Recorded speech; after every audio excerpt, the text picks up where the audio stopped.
नमस्कार दोस्तों, एग्जाम साधक के YouTube प्लेटफॉर्म में आपका स्वागत करता हूं। मैं हूं आशीष बघेल। जैसा कि पिछली क्लास में हम लोगों ने कौटिल्य के बारे में बहुत सारी चीज़ें पढ़ी थी, बहुत सारी चीज़ें मैंने आपको बताई थी। इम्पॉर्टेंट बात मैंने आपको बताई थी कि कौटिल्य को पढ़ने से पहले उनके व्यक्तित्व के बारे में जान लेना चाहिए, ठीक है। और सबसे इंपॉर्टेंट बात कि पेपर 2 के अंतर्गत पार्ट ए के अंतर्गत यूनिट 4 पढ़ रहे हैं, जिसमें राजनीतिक विचारकों के बारे में हमें पढ़ना है। कौटिल्य के बारे में 2 क्लासेस में हमने कौटिल्य को पूरा कर लिया है। अब हम बात करते हैं आज महात्मा गांधी के बारे में, उनके व्यक्तित्व के बारे में पढ़ते हैं। लेकिन यहां भी आपको याद रखना है कि यदि महात्मा गांधी के विचारों को समझना है, महात्मा गांधी को समझना है, तो यह आपके लिए इंपॉर्टेंट हो जाता है कि उनके सबसे पहले व्यक्तित्व को समझ लीजिए। चलिए चर्चा करते हैं हम गांधी जी के व्यक्तित्व के बारे में। गांधी जी का जब व्यक्तित्व देखेंगे तो उनके 2 व्यक्तित्व हमें दिखाई देते हैं, ठीक है। कौन कौन से व्यक्तित्व दिखाई देते हैं? पहला व्यक्तित्व हमें दिखाई देता है मोहनदास के रूप में। किसके रूप में दिखाई देता है? मोहनदास के रूप में पहला व्यक्तित्व दिखाई देता है। और दूसरा व्यक्तित्व हमें दिखाई देता है महात्मा गांधी के रूप में, हमें दूसरा व्यक्तित्व दिखाई देता है, ठीक है।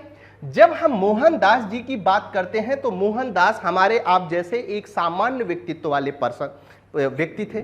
ये लंदन पढ़ने गए, लंदन के बाद वो इंडिया आए, इंडिया के बाद साउथ अफ्रीका गए और ऐसी परिस्थितियां बनी। अब सारी परिस्थितियों के बारे में आप इतिहास में जाकर पढ़ सकते हैं, लेकिन जितनी चीजें इंपॉर्टेंट है मैं उतना ही बताऊंगा। ऐसी परिस्थितियां बनी कि वो क्या बन गए? वो महात्मा गांधी बन गए, ठीक है। मोहनदास जी से महात्मा गांधी बनने के क्रम में 3 कीवर्ड बहुत इंपॉर्टेंट है। मतलब महात्मा गांधी यदि आप पढ़ रहे हैं, और हमारे एमपीपीएससी के सिलेबस में क्या दिया हुआ है? एमपीपीएससी के सिलेबस में भी महात्मा गांधी ही दिया हुआ है। क्या दिया हुआ है? महात्मा गांधी ही दिया हुआ है। इसलिए हमें महात्मा गांधी के विचारों में पढ़ना है। देने को तो वो मोहनदास करमचंद भी दे सकते थे, लेकिन हमें क्या दिया है? महात्मा गांधी के बारे में ही पढ़ना है।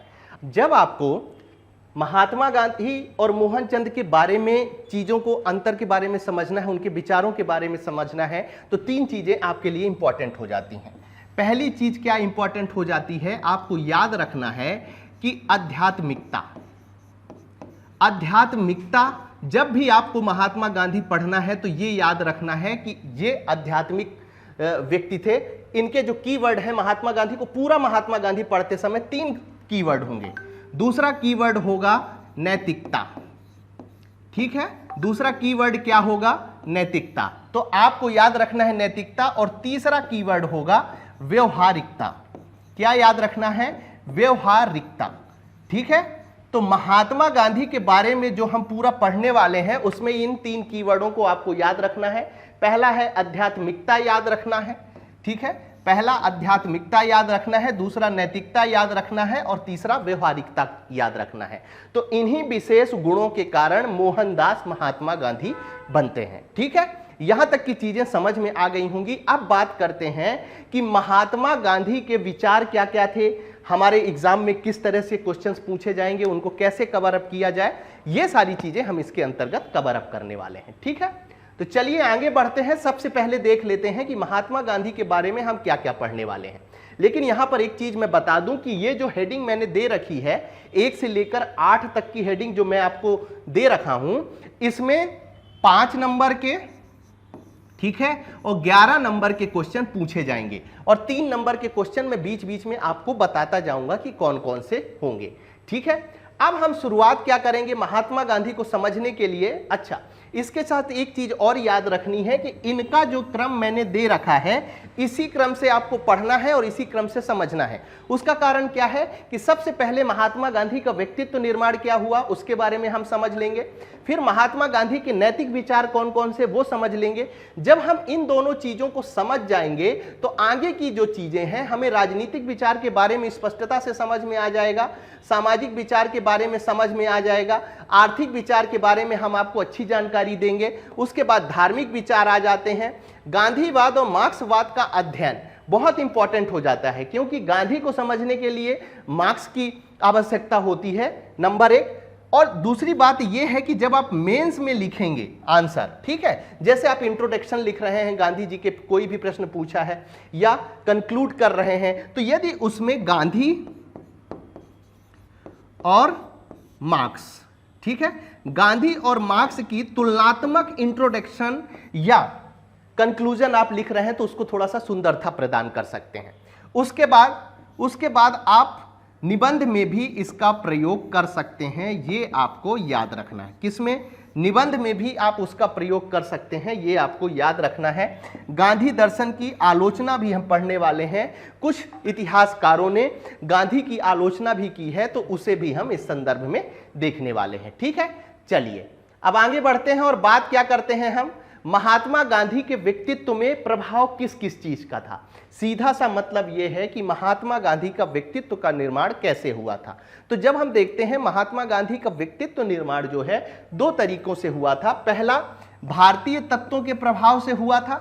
इसमें हम देखेंगे कि भारत के ऐसे कौन कौन से तत्व थे जो महात्मा गांधी के व्यक्तित्व में, पर्सनालिटी डेवलपमेंट में प्रमुख भूमिका निभाते हैं, और कुछ विदेशी तत्वों का प्रभाव था। तो ऐसे कौन कौन से प्रभाव थे जिससे कि महात्मा गांधी के व्यक्तित्व का निर्माण होता है। तो सबसे पहले हम शुरुआत कहां से करते हैं, हम करते हैं भारतीय तत्वों के प्रभाव से।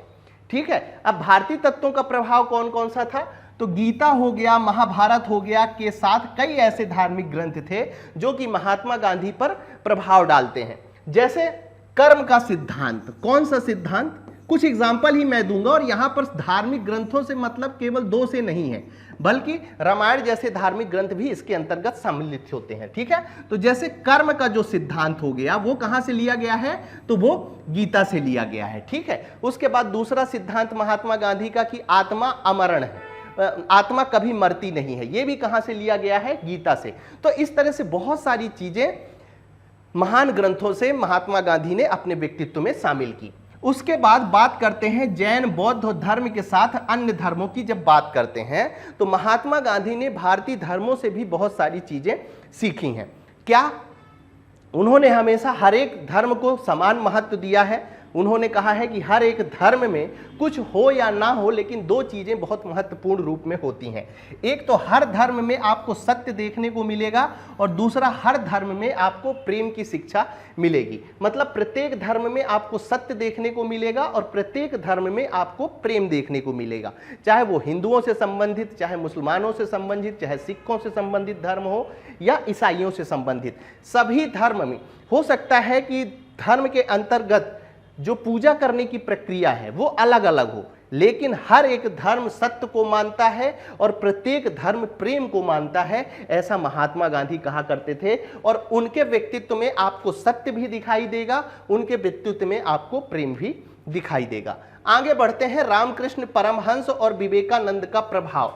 ठीक है, ऐसे तो बहुत से महान भारतीयों का प्रभाव उन पर था, लेकिन महत्वपूर्ण जब आप स्वदेशी की भावना देखते हैं, कई बार आपने देखा होगा कि महात्मा गांधी ने स्वदेशी का उदाहरण देके या स्वदेशी के बारे में कई सी चीजें कही हैं। तो रामकृष्ण परमहंस और विवेकानंद जी का प्रभाव जो है गांधी जी के ऊपर स्वदेशी के मैटर को लेकर पड़ा था। ठीक है, यहां पर आपको समझ में आ गया होगा कि भारतीय तत्वों का किस तरह से महात्मा गांधी पर प्रभाव पड़ा और महात्मा गांधी ने किस तरीके से अपने व्यक्तित्व का निर्माण किया। ठीक है, चलिए अब आगे बढ़ते हैं और बात करते हैं कुछ विदेशी तत्वों का भी प्रभाव महात्मा गांधी पर पड़ा।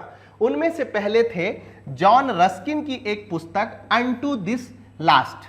ठीक है, तो इसके अंतर्गत महात्मा गांधी जो सर्वोदय की परिभाषा देते हैं, किसकी, जो सर्वोदय का विचार प्रस्तुत करते हैं, वो किससे प्रभावित होकर करते हैं, तो सर्वोदय का प्रभाव जॉन रस्किन की पुस्तक से प्रभावित होकर, जॉन रस्किन से प्रभावित होकर, और ये सर्वोदय की परिभाषा वो देते हैं या सर्वोदय को अपने व्यक्तित्व में शामिल करते हैं। इसी तरह से बहुत सारे एग्जाम्पल हैं। यहाँ पर रस्किन से उन्होंने ये भी सोचा था, उन्होंने सीखा था कि बुद्धि से ज़्यादा किसको महत्व देना चाहिए शिक्षा में, चरित्र को महत्व देना चाहिए। ये दोनों चीज़ें किससे सीखी थी महात्मा गांधी ने, जॉन रस्किन के प्रभाव में आकर सीखी थी। ठीक है, उसके बाद बात करते हैं हम रूसी लेखक टॉलस्टॉय की, जिन्होंने the kingdom of God is with in you, ठीक है, ये पुस्तक लिखी थी। इसमें से इन्होंने बहुत सारी आध्यात्मिक चीजें सीखी थी, जैसे कि सत्य का अन्वेषण करना।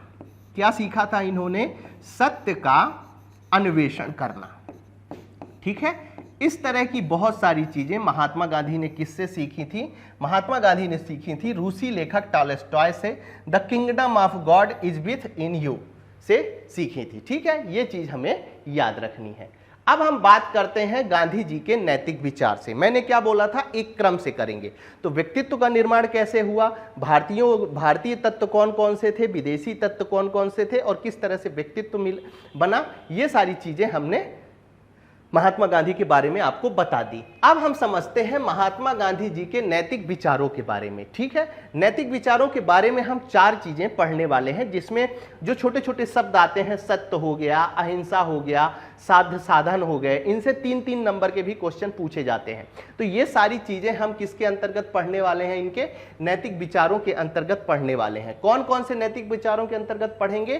तो एकादशी व्रत के बारे में हम पढ़ने वाले हैं, सत्याग्रह के बारे में पढ़ने वाले हैं, साधन साध्य संबंधों के बारे में पढ़ने वाले हैं, और हृदय परिवर्तन के बारे में हम बहुत सारी चीजें पढ़ने वाले हैं। ठीक है, तो चलिए शुरुआत करते हैं सबसे पहले एकादशी व्रत की। एकादशी व्रत में अब आपसे 5 नंबर के, कौन कौन से? 5 नंबर के और 11 नंबर के दोनों क्वेश्चन पूछे जा सकते हैं। यदि पूछता है कितने, 5 नंबर का यदि क्वेश्चन पूछता है तो सीधा आपको महात्मा गांधी के एकादशी व्रत ऐसी हेडिंग दे देगा और उस पर आपको लिखना होगा। ठीक है, तो आपको सीधे सीधे इन 11 व्रतों को लिखना है। ठीक है, इसका यहां पर कोई उपाय नहीं है, इनको आपको रट्टा मार के ही याद रखना पड़ेगा, पहली बात। दूसरी बात यह है कि कुछ पुस्तकों में जैसे अभय हो गया, तो यहां पर आपको दूसरे स्टेटमेंट या दूसरे शब्दों के रूप में लिखा मिल सकता है, इसलिए आपको घबराना नहीं है, इन चीजों को याद रखना है। तो क्या क्या है एकादशी व्रत में? सबसे पहले नाम लिख लेना है, और यही क्वेश्चन यदि 11 नंबर में पूछा जाता है, कितने नंबर में पूछा जाता है? यदि 11 नंबर में पूछा जाता है तो इनका थोड़ा सा अपने को एक्सप्लेन कर देना है।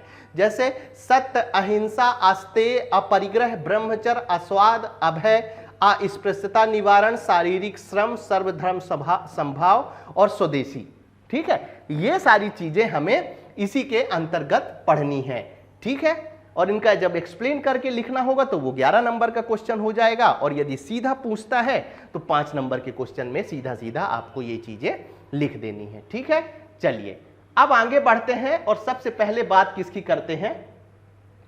ठीक है, सत्य की करते हैं। ठीक है, स्लाइड इधर उधर हो गई है। सबसे पहले किसकी बात करते हैं? हम सत्य की करते हैं। जब सत्य की बात करते हैं, एक मिनट, ये शायद पिक्चर्स इधर उधर हो गई हैं। ठीक है, अपन समझ लेंगे इसको। जब सत्य की बात करते हैं तो मन वचन कर्म से किसी को कष्ट ना हो, ना पहुंचाना। सत्य की परिभाषा माफ करिएगा, ये ए है। सबसे पहले सत्य को पढ़ेंगे हम। ठीक है, ये ए है, यहां गलती से अहिंसा लिख गया है, ये गलत है। सत्य के बारे में पढ़ेंगे। सत्य क्या होता है? सत्य ये होता है कि बिना किसी परिवर्तन या संशोधन किए बिना तथ्य रूप में देखा, सुना, जाना या अनुभव किया गया हो तो वो सत्य कहलाता है। ठीक है, अब सूरज उगता है, ये सत्य है, लेकिन कुछ भूगोलकर्ताओं का ये भी मानना है कि सूरज उगता नहीं है। सूरज तो अपने, ये बिल्कुल सत्य है कि सूरज उगता है। ठीक है, लेकिन कुछ लोगों का ये मानना है कि सूरज उगता नहीं है, बल्कि पृथ्वी जो है वो घूमती है, और जो पृथ्वी का जो सिरा सूरज के सामने आता है वहां प्रकाश हो जाता है। ठीक है, वो सब बहस का मुद्दा है, वो ठीक से हमें बाद में हम कभी डिस्कस करेंगे। बस आपको ये याद रखना है कि ये सत्य है कि सूरज उगता है। तो इस तरह के जो सत्य होते हैं उस पर महात्मा गांधी बल देते हैं, और साथ ही साथ ये कहते हैं कि सत्य किसी एक व्यक्ति में भी होना चाहिए, सत्य किसी समाज में भी होना चाहिए, सत्य राज्य में भी होना चाहिए, और सत्य पूरे राष्ट्र में होना चाहिए। सत्य के आधार पर ही मेन चीज तैयार की जाती है। ठीक है, ये हो गया सत्य। अब हम बात करते हैं अहिंसा की। यहां पर बी है, अहिंसा की बात करते हैं। किसकी बात करते हैं? अहिंसा की बात करते हैं। अहिंसा में बोला जाता है मन वचन कर्म से किसी को कष्ट ना पहुंचाना। इसका मतलब है महात्मा गांधी इतने व्यापक थे कि वो कहते हैं कि जैसे किसी से आपकी लड़ाई हो गई, ठीक है, तो ये विचार कि मैं उसकी हत्या कर दूंगा या उसे जान से मार दूंगा, ये विचार भी नहीं आना चाहिए। तो महात्मा गांधी की अहिंसा कहती है कि ये विचार भी नहीं आना चाहिए, ठीक है, मन में, तभी वो अहिंसा कहलाएगी। ठीक है, फिर दूसरा वचन। वचन से क्या मतलब है? वचन से मतलब यह है कि अब किसी की लड़ाई हो गई तो इस समय आप देखते होंगे कई डायलॉग चलते हैं कि मैं तुमको देख लूंगा, तुमको खत्म कर दूंगा, ये कर दूंगा। तो इस तरह के शब्द, इस तरह के वचन भी यदि आप इस्तेमाल नहीं करते हैं तो इसका मतलब यह है कि आप अहिंसा का पालन सही ढंग से कर रहे हैं। और तीसरा चीज आती है कर्म। कर्म का मतलब यह है कि सीधा सा तलवार निकाल के और किसी को यदि आप मार देते हैं तो वो हिंसा कहलाएगी, ना कि अहिंसा। मतलब किसी भी तरीके से आपको किसी की हत्या करने या किसी को नुकसान पहुंचाने का अधिकार नहीं दिया गया है, और यही अधिकार क्या कहलाता है? अहिंसा कहलाता है। ठीक है। अब अहिंसा के दो पक्ष होते हैं। क्या? अहिंसा के दो पक्ष होते हैं, एक नकारात्मक पक्ष होता है और एक सकारात्मक पक्ष होता है। नकारात्मक पक्ष के अंतर्गत कौन कौन सी चीजें शामिल की जाती हैं? तो नकारात्मक पक्ष के अंतर्गत दो प्रकार, कई तरह की, जैसे काम, ठीक है, क्रोध, ठीक है, ईर्षा, इन सब को आप नियंत्रित कर लेते हैं। काम, क्रोध, ईर्षा, इन सब को नियंत्रित कर लेते हैं। किसी पर क्रोध नहीं करते हैं और चीजें, किसी को नुकसान नहीं पहुंचाते हैं, तो ये क्या कहलाएगा? नकारात्मक अहिंसा कहलाएगी। अभी ये सत्य के बारे में नहीं पढ़ रहे हैं, हम अहिंसा के बारे में पढ़ रहे हैं। ठीक है। नकारात्मक अहिंसा कहलाएगी, थोड़ा सा मिसप्रिंट हो गया है। ठीक है। ये नकारात्मक अहिंसा कहलाएगी। और सकारात्मक अहिंसा क्या कहलाएगी? सकारात्मक अहिंसा कहलाएगी कि किसी प्राणी से, क्या? किसी प्राणी से आप प्रेम करते हैं। ठीक है। किसी प्राणी से आप प्रेम करते हैं, उससे प्यार करते हैं, ये सारी चीजें क्या कहलाएंगी? उसके साथ किसी भी तरह का नुकसान नहीं करते हैं उसे, तो ये सारी चीजें क्या कहलाएंगी?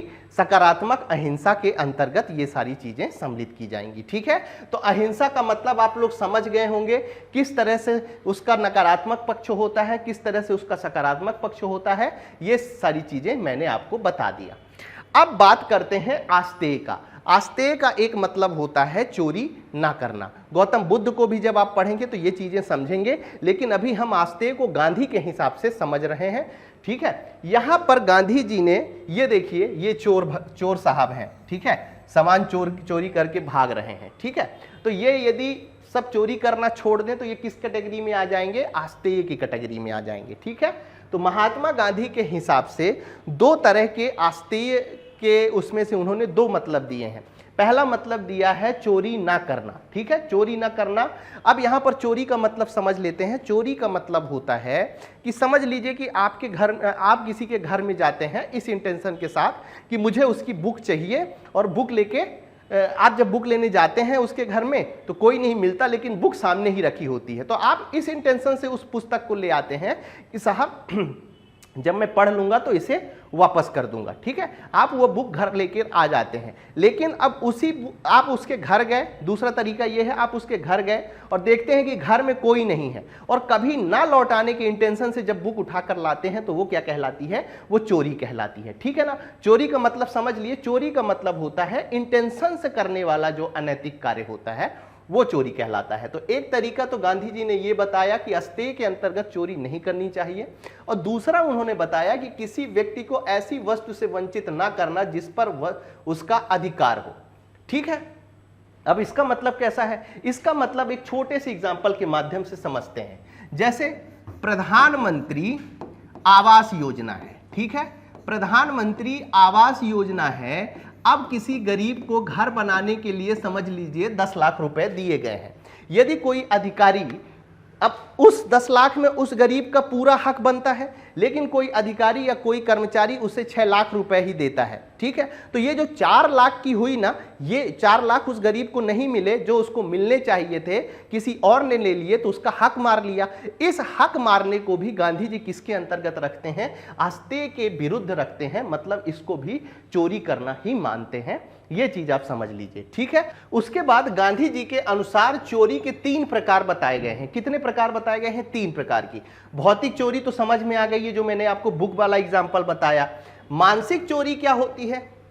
अब मानसिक चोरी जैसे वो वाला एक गाना है ना कि दिल चुरा के ले गई गोरियां, कुछ इस टाइप का गाना है। ठीक है।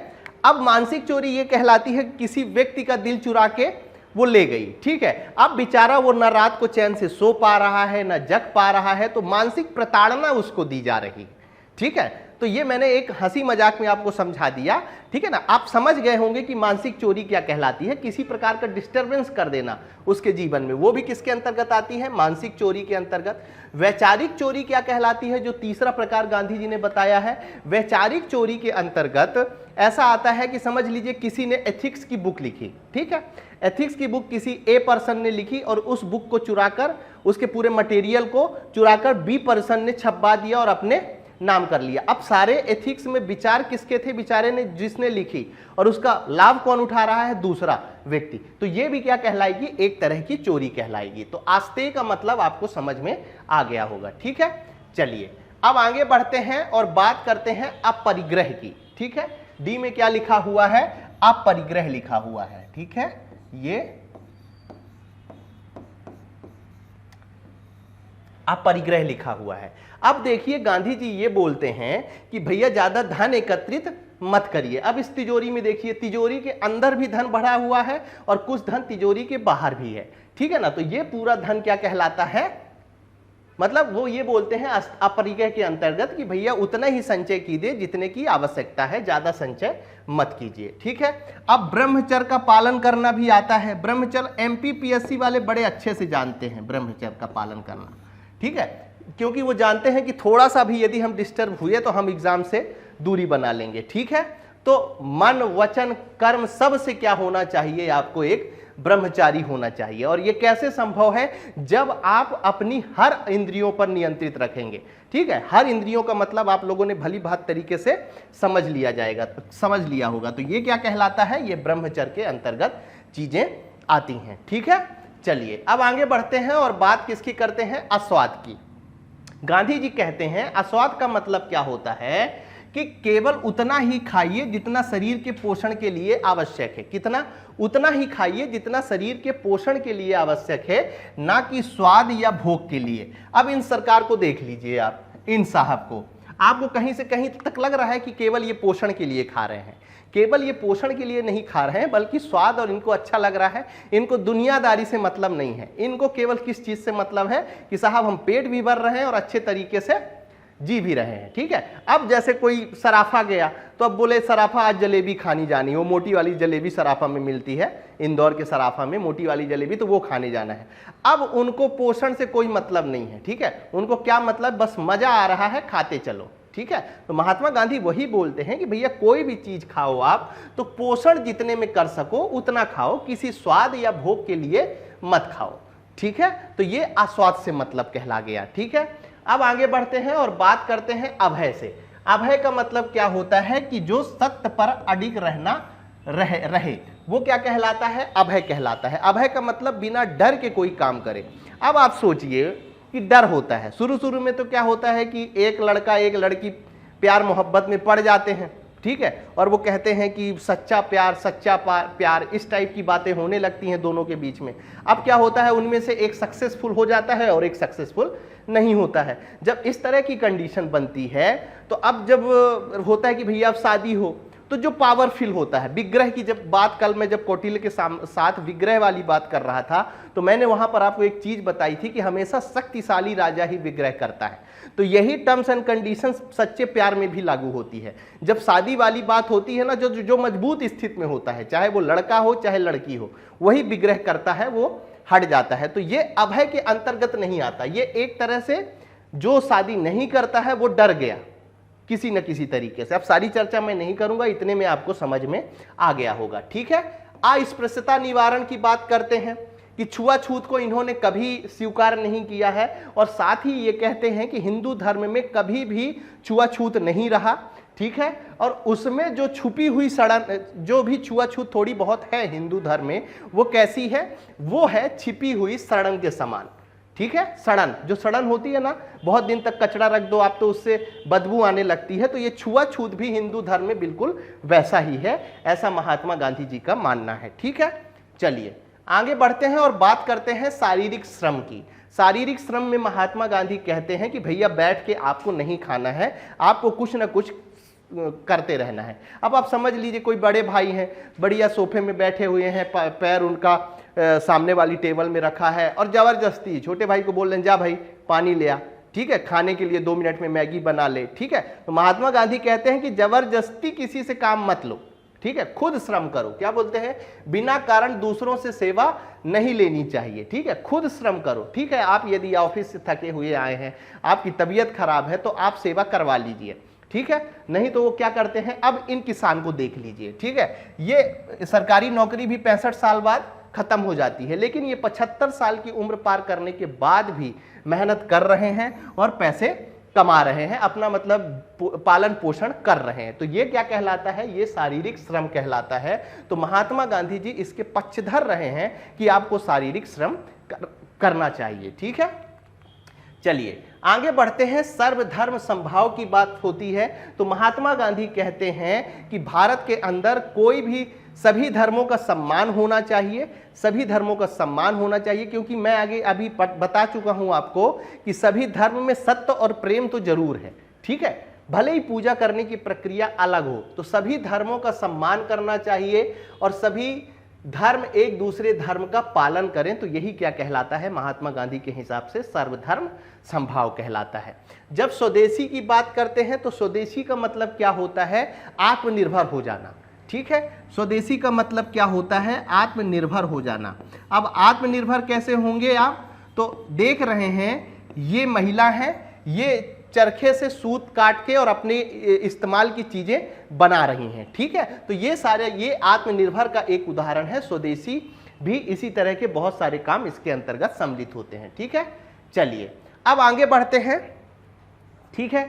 एकात्मक जो उन्होंने दिया था एकादशी सिद्धांत, तो वो खत्म हो जाते हैं, ठीक है। उसके बाद हम नैतिक विचार पढ़ रहे थे। नैतिक विचार में हमारे सामने दूसरी चीज क्या आ जाती है? दूसरी चीज आ जाती है सत्याग्रह। सत्याग्रह क्या होता है महात्मा गांधी के हिसाब से? सत्याग्रह होती है एक तरह की सामाजिक क्रांति का गांधीवादी तरीका होता है। सत्याग्रह क्या होता है? सत्य का आग्रह करना, ठीक है, सत्य का आग्रह करना। अभी मैंने आपको सत्य भी बता दिया कि क्या होता है, ठीक है। किसी भी जब सत्य का आग्रह कर रहे हैं तो अपने शरीर को आप कितना भी कष्ट पहुंचा दीजिए, ठीक है, लेकिन सत्य तक पहुंचने के लिए डटे रहिए। जब तक आपको सत्य प्राप्त नहीं हो जाता तब तक आप उस पर डटे रहिए। तो ये क्या कहलाता है? ये सत्याग्रह के अंतर्गत सम्मिलित होता है, ठीक है। जब आगे बढ़ते हैं तो सत्याग्रह के कुछ साधनों के बारे में बताया गया है। किसके बारे में बताया गया है? सत्याग्रह के कुछ साधनों के बारे में बताया गया है। कभी कभी ये 3 नंबर में या 5 नंबर में आपसे पूछा जा सकता है, इसलिए याद रखना है।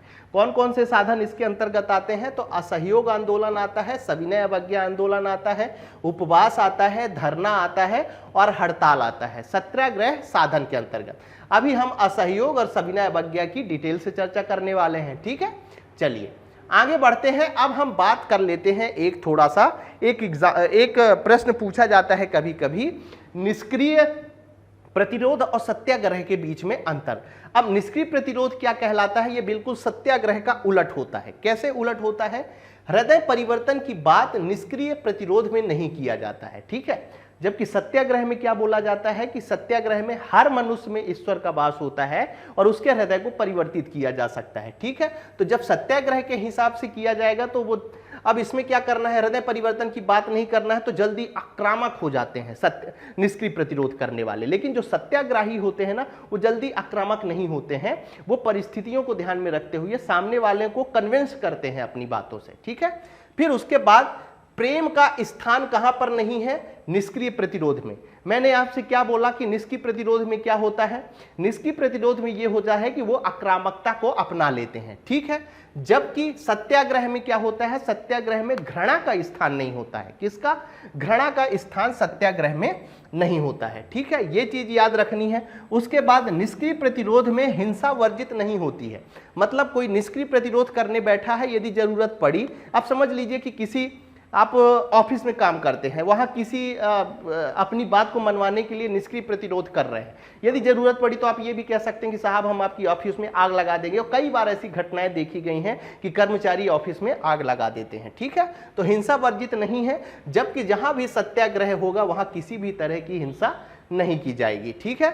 विरोधी के मन में हमेशा दहशत होती है। अब जब आप किसी का निष्क्रिय प्रतिरोध कर रहे हैं तो निश्चित रूप से प्रतिरोधी जो आपका विरोधी है उसको क्या लगेगा कि साहब ऐसा ना हो कि कहीं हमारी ऑफिस में आग लगा दें या ऑफिस के नुकसान पहुंचा दें या कुछ कर दें, तो हमेशा भय बना रहता है। लेकिन जब सत्याग्रह तरीके से विरोध किया जाता है तो कभी भी उसमें भय नहीं रहता है, बल्कि वो मालिक कहेगा कि हम आपकी बात को सुनेंगे, शांतिपूर्ण तरीके से सुनेंगे, आपके पास बैठेंगे। ये सारी चीजें किसमें होती हैं? सत्याग्रह के अंतर्गत होती हैं। ठीक है। फिर निष्क्रिय प्रतिरोध में क्या होता है? कानून भंग कर दिया जाता है, ये भांग नहीं है। ठीक है। इसमें कानून भंग कर दिया जाता है, जबकि कानून के प्रति आदर होता है किसमें? सत्याग्रह में। अब पुलिस खड़ी है, फिर भी आप ऑफिस तोड़ने में लगे हुए हैं, लेकिन जो सत्याग्रही होगा, असली सत्याग्रही होगा, वो कभी भी ऑफिस नहीं तोड़ेगा। ठीक है। जो भी यदि पुलिस ने बोल दिया कि आप रामलीला मैदान में बैठ जाइए शांति से और अपनी बातों को वहीं से प्रेजेंट करिए, वहीं से प्रस्तुत करिए, तो वो चीजें वहां से शुरू हो जाएंगी। ठीक है।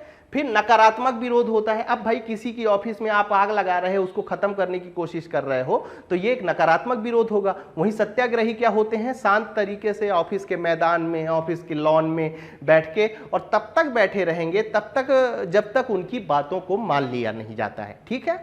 तो आपको समझ में आ गया होगा कि निष्क्रिय प्रतिरोध और सत्याग्रह में क्या अंतर होता है। ठीक है। चलिए अब आगे बढ़ते हैं। अब बात करते हैं सत्याग्रह के कुछ प्रकार बताए गए हैं। ठीक है। सत्याग्रह के दो तरह के प्रकार बताए गए हैं, एक तो असहयोग होता है और दूसरा सविनय अवज्ञा होता है। ठीक है। मैंने अभी बोला था कि दोनों के बारे में विस्तार से हम आपको बताएंगे। तो जो असहयोग होता है वो दो तरीके से होता है, एक नकारात्मक होता है और एक सकारात्मक होता है। नकारात्मक कैसे होता है? ऐसा समझ लीजिए कि आप अंग्रेजों के टाइम पर अंग्रेजों के किसी ऑफिस में काम कर रहे हैं। ऐसा समझ लीजिए कि पूरी ऑफिस की जो डिपेंडेंसी है वो आपके ऊपर है। अचानक से आप बोल दो कि साहब अब हम आपकी ऑफिस में काम नहीं कर सकते क्योंकि अब हम राष्ट्र के लिए काम करने जा रहे हैं। ठीक है ना। तो मालिक बिल्कुल हड़बड़ा जाएगा। असहयोग करना आपने जैसे शुरू किया, तो ये क्या कहलाता है? सहयोग ना करना एक तरह का नकारात्मक असहयोग कहलाता है। सकारात्मक असहयोग क्या कहलाता है? ये जब आप स्वावलंबी बन जाते हैं। स्वावलंबी का मतलब ऐसा समझ लीजिए कि अंग्रेज जो हैं यहां से सूत कपास ले जाते थे और लंदन की फैक्ट्रियों में कपड़े बनवा के और फिर से भारत में बेचते थे। यदि आप यहीं के कपास का इस्तेमाल और यहीं कपड़े बनाने लग जाओगे तो एक हिसाब से देखा जाएगा तो हमने अंग्रेजों का सहयोग करना, जो रुपयों के हिसाब से जो कपड़ा बन के आता था, जो खरीदते थे, उसके माध्यम से हम जो अंग्रेजों को पैसे दे रहे थे, वो सारा पैसा देना हमने बंद कर दिया। एक तरीके से हमने असहयोग करना शुरू कर दिया। तो ये सकारात्मक विरोध कहलाता है, असहयोग कहलाता है। ठीक है। तो आपको समझ में आ गया होगा कि असहयोग दो तरीके के होते हैं, एक नकारात्मक होता है और एक सकारात्मक होता है। नकारात्मक के लिए मैंने ऑफिस वाला उदाहरण बता दिया और सकारात्मक के लिए मैंने स्वावलंबी वाला उदाहरण बता दिया। ठीक है। अब बात करते हैं हम सविनय अवज्ञा की। सविनय अवज्ञा, बड़े आदर बड़े सम्मान के साथ किसी कानून की अवहेलना कर देना। जैसे नमक कानून के बारे में आपको पता होगा, दांडी मार्च के बारे में पता होगा। ठीक है ना।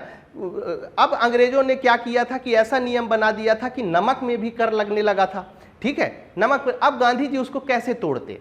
ठीक है। तो वो क्या किए, उन्होंने दांडी यात्रा की और अपने तरीके से नमक कानून को तोड़ा। तो ये क्या कहलाता है? ये सविनय अवज्ञा, बड़ी विनम्रता के साथ कि साहब आप गलत कर रहे हैं, आपको ऐसा नहीं करना चाहिए और आप ऐसा करेंगे तो हम बार बार तोड़ेंगे और आपको जो करना है वो करिए। इस टाइप का जो चीज होती है वो क्या कहलाता है? सविनय अवज्ञा कहलाता है। यहां पर लिखा हुआ है गांधी जी ने सविनय अवज्ञा का विचार किससे लिया था? तो डेविड थोरो से लिया था सविनय अवज्ञा का। और सार्वजनिक रूप में अन्यायपूर्ण विधि का उल्लंघन करना ही क्या कहलाता है? सविनय अवज्ञा कहलाता है। ठीक है। चलिए अब आगे बढ़ते हैं और अब हम बात करते हैं साधन साध्य संबंध की। ठीक है। किसकी बात करते हैं? साधन साध्य संबंध की बात करते हैं। तो यहां पर जो साध्य होता है ये क्या कहलाता है? लक्ष्य कहलाता है। क्या कहलाता है? लक्ष्य। और जो साधन होता है वो क्या होता है? लक्ष्य प्राप्ति के लिए जो तरीके अपनाए जाते हैं। लक्ष्य प्राप्ति हेतु क्या अपनाए जाते हैं? लक्ष्य प्राप्ति हेतु तरीके अपनाए जाते हैं, वो क्या कहलाता है? वो साधन कहलाता है। ठीक है। ये चीज समझ में आ गई आपको, लक्ष्य प्राप्ति हेतु। तो सबसे पहले हम साधन साध्य के संबंध को विभिन्न विचारकों के मत से समझने की कोशिश करते हैं कि साधन साध्य के बारे में मार्क्सवाद, फांसीवाद और नाजीवाद क्या कहते हैं? तो मार्क्सवाद, फांसीवाद और नाजीवाद कहते हैं कि साध्य को प्राप्त करने के लिए, ठीक है, साध्य प्राप्ति हेतु किसी भी प्रकार का साधन अपनाया जा सकता है, किसी भी प्रकार का साधन अपनाया जा सकता है। कैसे, वो मैं बताता हूं। अब मार्क्स, फांसीवाद और नाजीवाद में क्या कहा जाता है कि यदि गरीबी दूर करना है, गरीबी दूर करने के लिए यदि कुछ पैसे वालों की हत्या कर दी जाए, उन्हें मार दी जाए, ठीक है ना, तो भले ही साधन हमारा गलत है, ठीक है, कि हम मार के और गरीबी दूर कर रहे हैं, लेकिन हम सही लक्ष्य में पहुंच रहे हैं। ऐसा क्या बोलना है? ऐसा मार्क्स, फांसीवादी और नाजीवादियों का बोलना है। एक एग्जाम्पल से मैंने आपको बता दिया। अब यहीं पर उपयोगितावादी क्या बोलते हैं? उपयोगितावादी बोलते हैं कि अधिकतम लोगों के सुख के लिए, किसके लिए? अधिकतम लोगों के अधिकतम सुख के लिए, ठीक है ना, किसी भी प्रकार का साधन अपनाया जाए, लेकिन हमारा साध्य सही है, ठीक है। फिर गांधी जी बोलते हैं कि साहब ये सब छोड़ो, अच्छे साध्य प्राप्त करने के लिए अच्छे साधन भी होना चाहिए। ये सब बकवास की बातें हैं कि आप गरीबी दूर करना है, गरीबी मुझे भी दूर करना है, लेकिन उसके कई तरीके हैं, साधन होना चाहिए, उन्हें स्वावलंबी बनाया जा सकता है, उन्हें कई तरीकों से गरीबी दूर किया जा सकता है। इस संबंध में गांधी जी दो तरीके की बातें करते हैं। पहला तरीका क्या है कि साध्य कितना भी पवित्र क्यों ना हो, साधन को पवित्र नहीं कर सकता। ठीक है, ये लोग मानते हैं कि साहब साध्य अच्छा है, साधन कुछ भी हो, तो गांधी जी यही बोलते हैं कि साध्य कितना भी अच्छा हो, लेकिन साधन को सही नहीं माना जा सकता है, नंबर एक। और नंबर दो ये है कि साधन साध्य को पवित्र करता है। सबसे बड़ी बात है, यदि आप अच्छे नैतिक साधनों का प्रयोग कर रहे हैं तो निश्चित रूप से आपको अच्छे साध्य की प्राप्त होगी, अच्छे लक्ष्य की प्राप्त होगी। ये साधन साध्य संबंध में कौन बोल रहे हैं? महात्मा गांधी बोल रहे हैं। ठीक है, चलिए आगे बढ़ते हैं। अब बात करते हैं हृदय परिवर्तन की। तो सत्याग्रह के एक सिद्धांत के माध्यम से इसकी अभिव्यक्ति होती है हृदय परिवर्तन की। ठीक है, हृदय परिवर्तन मार्क्स के हिसाब से क्या है उसको समझ लेते हैं। थोड़ा सा जल्दी हो रहा है, लेकिन मैं इसलिए कर रहा हूं कि एक रिदम में पढ़ेंगे तो चीजें आपको समझ में आएंगी और याद रहेंगी। मार्क्स क्या बोलता है कि बिना भौतिक परिस्थितियों को बदले हम किसी भी विचार को नहीं बदल सकते। मतलब पहले भौतिक परिस्थितियों को बदलना होगा, मतलब किसी को धनवान बनाना होगा, तब वो उसकी परिस्थिति बदलेगी। मार्क्स का कहना यह है, क्योंकि क्या बोल रहा है वो? भौतिक परिस्थितियों को। ठीक है, वहीं महात्मा गांधी क्या बोलते हैं? किसी भी व्यक्ति के विचार बदले जा सकते हैं यदि उसके पास उपयुक्त परिस्थितियां हो। ठीक है, ये महात्मा गांधी कह रहे हैं। इसी संदर्भ में महात्मा गांधी कहते हैं कि मनुष्य ईश्वर की अभिव्यक्ति है। ये महात्मा गांधी का किसके लिए? हृदय परिवर्तन के लिए कहना है कि यदि व्यक्ति अनैतिक है, मतलब उसके भीतर ईश्वर का अंश दबा हुआ है, अगर उसे प्रेरणा और सही परिस्थितियां मिलें तो उसके भीतर छिपा हुआ ईश्वर जाग जाएगा, वह समाज हेतु सकारात्मक योगदान दे सकेगा। ठीक है, इसका कहने का मतलब यह है कि महात्मा गांधी कहते हैं कि हर व्यक्ति का हृदय परिवर्तन किया जा सकता है, क्योंकि हर व्यक्ति का, भले वो अनैतिक है, लेकिन ईश्वर का एक अंश उसके अंदर दबा हुआ है। यदि उसके चारों तरफ अच्छी परिस्थितियां, नैतिक परिस्थितियों का निर्माण आपने कर दिया तो वो व्यक्ति क्या हो जाएगा? उसका हृदय परिवर्तन हो सकता है। ठीक है, इसी संदर्भ में महात्मा गांधी का एक प्रसिद्ध कथन आता है। कौन सा आता है? पाप से नहीं, पाप से घृणा करो, पापी से नहीं। क्योंकि महात्मा गांधी ऐसा मानते हैं कि पापी को बदला जा सकता है। ठीक है ना, तो महात्मा गांधी क्या कहते हैं? पाप से घृणा करो, पापी से नहीं। ठीक है, चलिए अब यहां तक क्या है? महात्मा गांधी के नैतिक विचारों के बारे में मैंने सारी चीजें आपको उपलब्ध करा दी, सारी चीजें बता दी। अब क्या बात करेंगे हम? महात्मा गांधी जी के राजनीतिक विचारों के बारे में बात शुरू करते हैं। सबसे पहले क्या है, हम कौन कौन सी चीजें इसके अंतर्गत पढ़ने वाले हैं? तो हम तीन चीजें इसके अंतर्गत कवर अप करने वाले हैं। एक, राज्य संबंधी अवधारणा पढ़ने वाले हैं इसके अंतर्गत। नंबर दो, धर्म और राजनीति से संबंधित, कि महात्मा गांधी ने धर्म और राजनीति को एक ही माना है। ठीक है, इसके अंतर्गत हम चीजें कवर अप करने वाले हैं। और तीसरा, स्वराज के बारे में कुछ चीजें पढ़ने वाले हैं। ठीक है, तो चलिए शुरुआत करते हैं महात्मा गांधी के राज संबंधी अवधारणा। तो सबसे पहले आप ये दिमाग पे बिठा लीजिए कि महात्मा गांधी जी जो हैं वो राज्य की अवधारणा को क्यों स्वीकार नहीं करते। ठीक है, क्यों स्वीकार नहीं करते? इसी संदर्भ में महात्मा गांधी को दार्शनिक अराजकतावादी भी कहा जाता है। और क्यों कहा जाता है? क्योंकि सत्याग्रही और अहिंसात्मक नैतिक व्यक्ति, यदि किसी राज्य में सत्याग्रही और अहिंसात्मक नैतिक वाले व्यक्ति रहते हैं तो वहां राज्य की आवश्यकता है ही नहीं, इस संदर्भ में कहा गया है। फिर गांधी जी बोलते हैं कि राज्य आत्मा रहित मशीन होती है। ठीक है, राज्य आत्मा रहित मशीन होती है, इसलिए राज्य की अवधारणा को महात्मा गांधी स्वीकार नहीं करते। वो कहते हैं कि कोई मशीन रहती है, जब मशीन होती है तो मशीन में संवेदनशीलता खत्म हो जाती है, समझ लीजिए। ठीक है, एक व्यक्ति को ही नुकसान पहुंचाएगा, लेकिन राज्य, जैसे कई जगह आपने मंदसौर गोलीकांड के बारे में आपने सुना होगा। ठीक है, अब राज्य के द्वारा कुछ भी किया गया, यदि गोली बरसाई जाती है तो उसमें बहुत लंबे तरीके से डेथ होती है और फिर ये नहीं सोचा जाता कि कितना क्या नुकसान हो रहा है।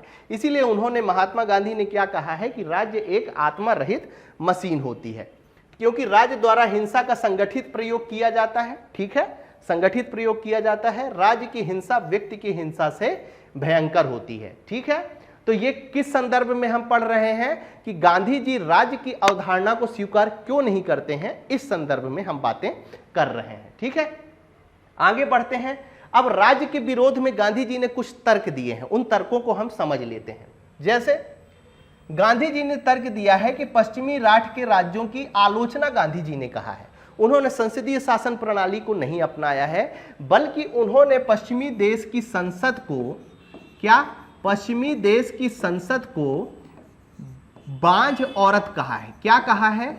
बांझ औरत कहा है। बांझ औरत क्यों कहा है? उनका कहना यह है कि राज्य की संसद के द्वारा जो है वो इस तरह से रूल्स रेगुलेशन बना दिए जाते हैं कि किसी एक व्यक्ति का पर्टिकुलर विकास रुक जाता है। इसलिए उन्होंने क्या बोला है? पश्चिमी राष्ट्र के राज्यों की आलोचना की है। ठीक है, आगे बढ़ते हैं। तो व्यक्ति के नैतिक विकास में बाधा। अब महात्मा गांधी कहते हैं, क्या कहते हैं महात्मा गांधी? महात्मा गांधी कहते हैं कि यदि राज्य ने नियम बना दिए और राज्य ने कानून बना दिए, ठीक है, तो व्यक्ति फिर अपने हिसाब से अपना विकास नहीं कर पाएगा। ठीक है, क्यों नहीं कर पाएगा? क्योंकि उसे नियमों का पालन करना पड़ेगा, उसे कानूनों का पालन करना पड़ेगा। ठीक है, फिर अगला तर्क क्या देते हैं? हिंसा राज्य का प्रमुख गुण है। ठीक है, हिंसा राज्य का प्रमुख गुण है। जैसे ही लगा कि लॉ एंड ऑर्डर बिगड़ रहा है, क्या बिगड़ रहा है?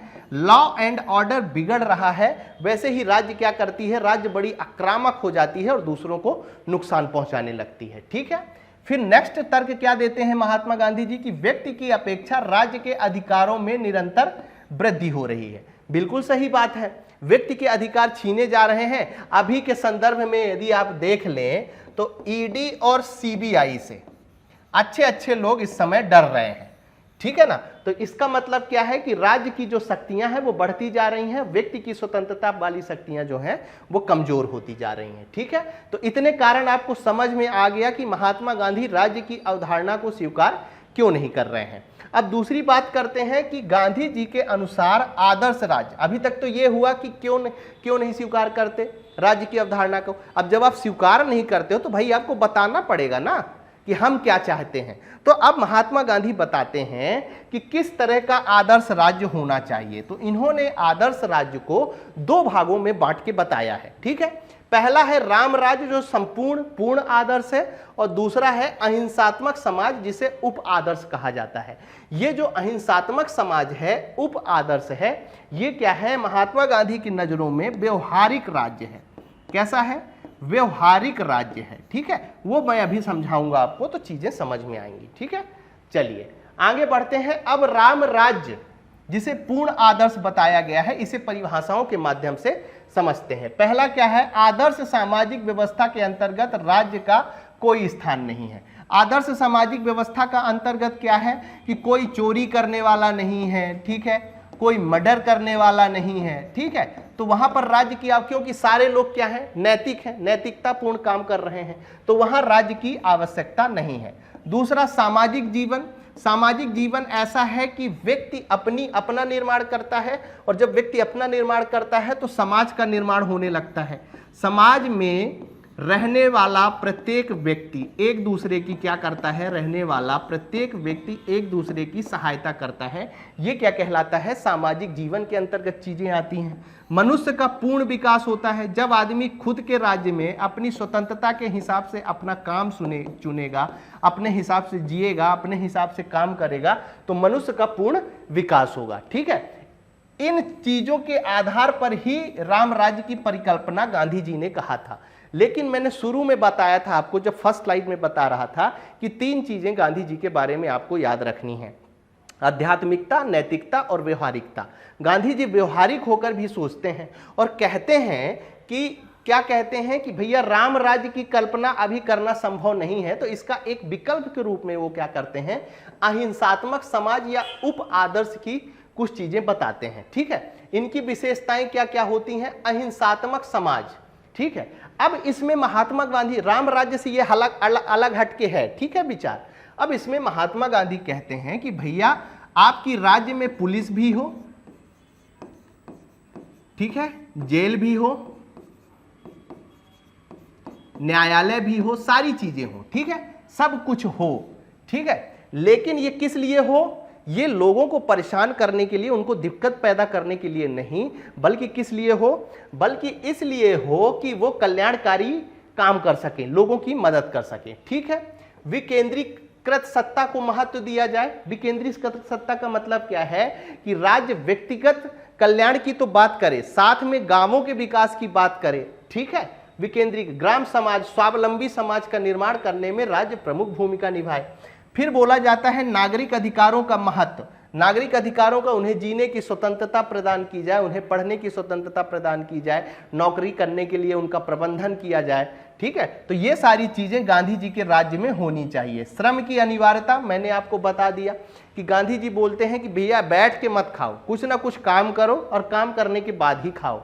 ठीक है, निजी संपत्ति को महत्व, इसके बारे में जब हम ट्रस्टीशिप में पढ़ेंगे तो बहुत सारी चर्चा करने वाले हैं। ठीक है, ये इसकी विशेषता है। वर्ण व्यवस्था को मान्यता दी थी। वर्ण व्यवस्था को मान्यता देते हुए गांधी जी कहते हैं कि ऐसी कुशलता होनी चाहिए कि वंशागत कुशलता होनी चाहिए जिससे वो अपना लालन पोषण अच्छे तरीके से कर सके। ठीक है, धर्मनिरपेक्षता समाज की स्थापना, मतलब राज्य का कोई एक धर्म नहीं होना चाहिए, बल्कि राज्य का ये कर्तव्य होना चाहिए कि वो प्रत्येक समाज का लालन पोषण, मतलब प्रत्येक धर्म को बराबर का महत्व दे। ठीक है, अब राज्य एक आवश्यक बुराई है, ये क्वेश्चन भी पूछा जाता है, ऐसा क्यों कहा गया है, पीछे वाली विशेषताएं भी आप इसमें लिख सकते हैं। और क्यों बोला गया है, सभी सर्वोदय के आदर्श रूप में राज्य विहीन शासन की चर्चा।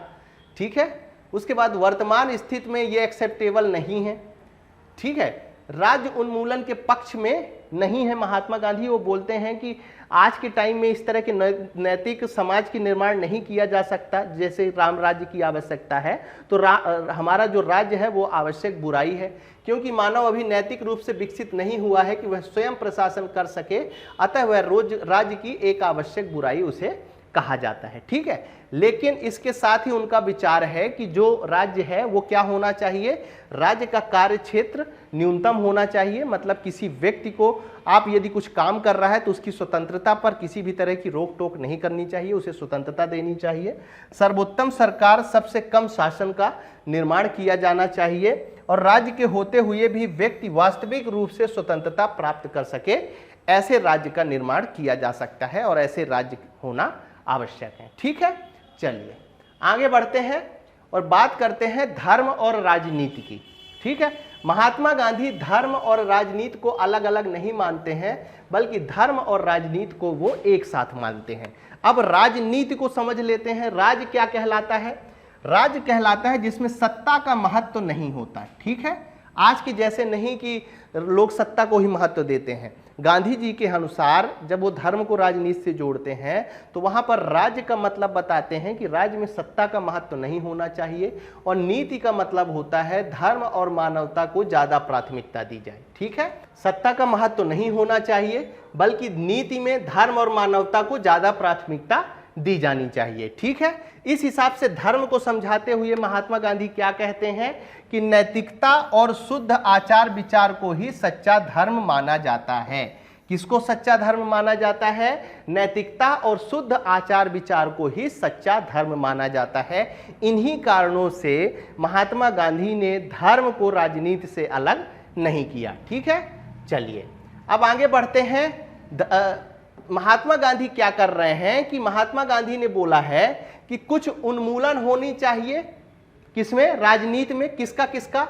राजनीति में विग्रह, जैसे तोड़ फोड़ की जो राजनीति कर रही कि उसको अलग कर दिया जाए, इसको अलग कर दिया जाए और हम अपनी सत्ता स्थापित कर लें। तो राजनीति में विग्रह नहीं होना चाहिए, विघटन नहीं होना चाहिए, विभेद नहीं होना चाहिए और विनाश जैसी प्रवृत्तियां जो हैं उसको राजनीति से उन्मूलन कर देना चाहिए, खत्म कर देना चाहिए।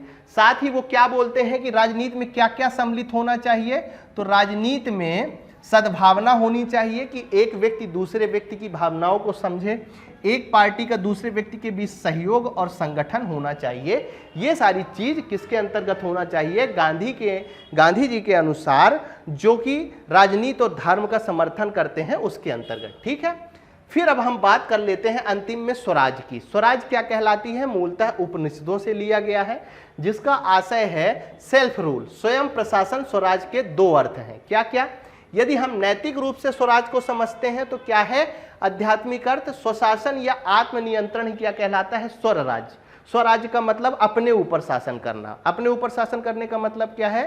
कि हम अपना काम करते हैं। ठीक है, अपने हिसाब से अपना काम करना।